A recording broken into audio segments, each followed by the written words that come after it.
Hi, I'm Anderson Cooper. This is a special edition of Channel 1 for Wednesday, May 11th.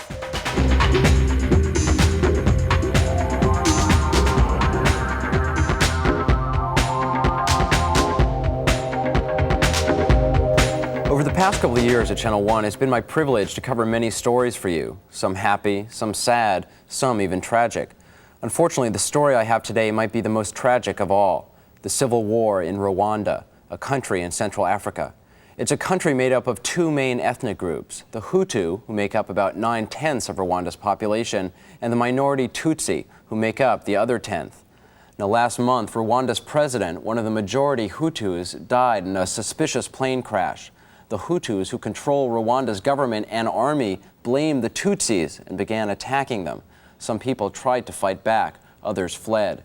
Tens, even hundreds of thousands of Rwandans have been killed. It's hard to describe the images from the civil war that's going on in Rwanda. It's even harder to look at them.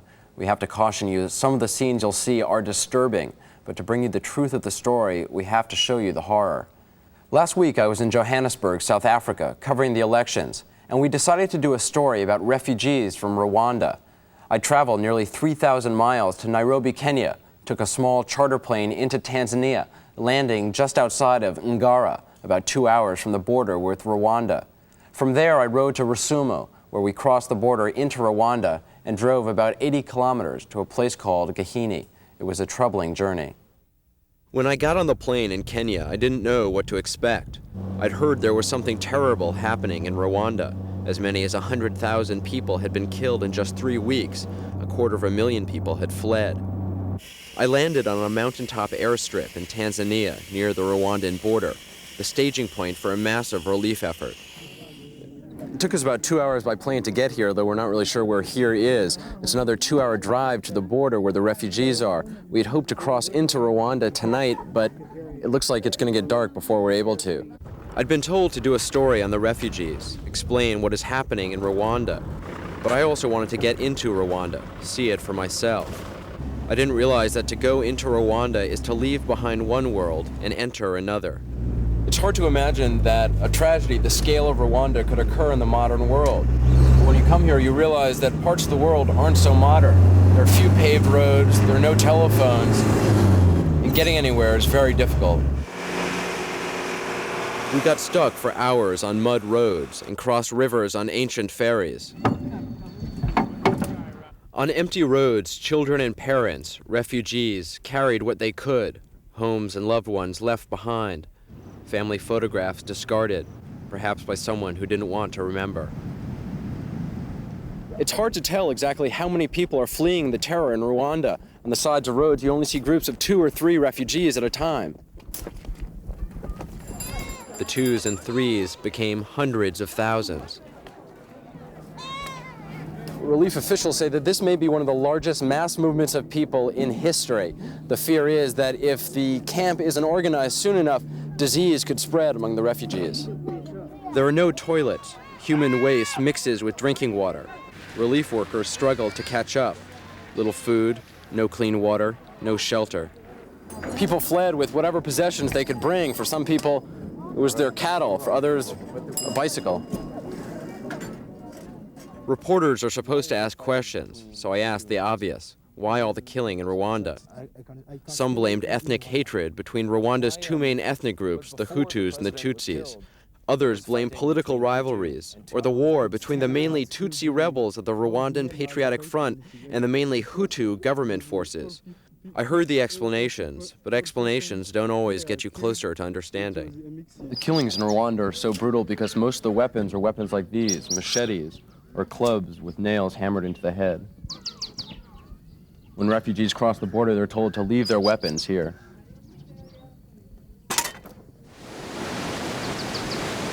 A rain-swollen river flows under the bridge connecting Rwanda to Tanzania. The river flows from inside Rwanda, and each day it brings with it dozens of corpses floating downstream.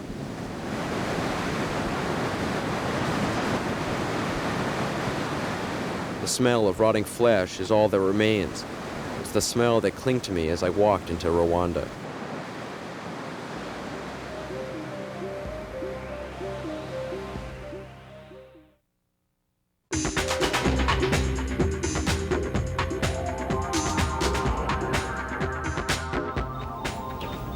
The rebels agreed to take us deep into Rwanda, show us what remains of their country.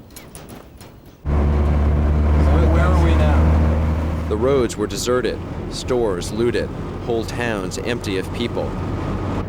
These rebels have taken over half the country. At roadblocks, they eyed us nervously. We're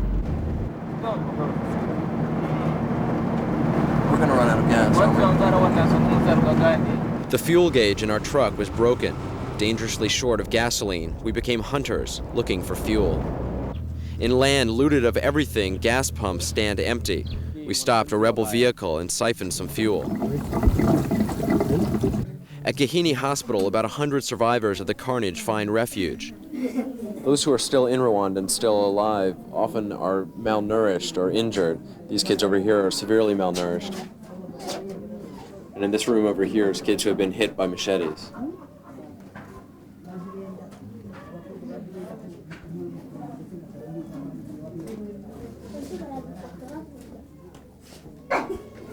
The children's ward is crowded with members of the Tutsi minority, victims of attacking Hutus.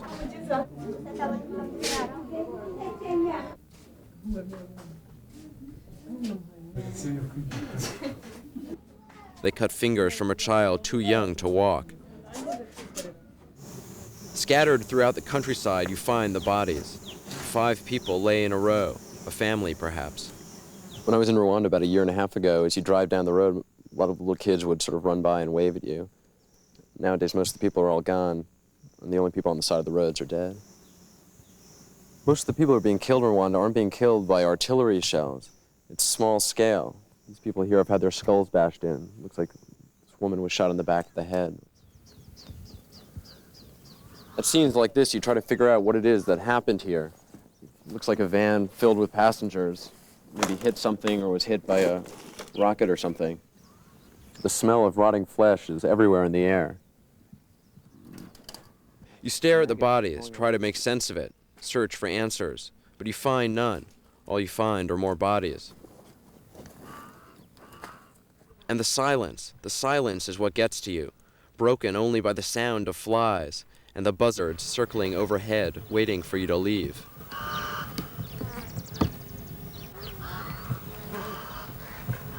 Just about everywhere in Rwanda, every road you go down, there's just debris strewn all around, just the people's possessions, the remnants of their former life. Even right here, it's the casing for a machine gun. The bullets are still in it. I think it's an AK-47. There's a picture from a book, picture of the Pope. War is something you see every day, images flickering on a television screen. All I can tell you is that it's different when you're actually standing there. After a while, I stopped asking questions. I'd seen enough. It was time to come home.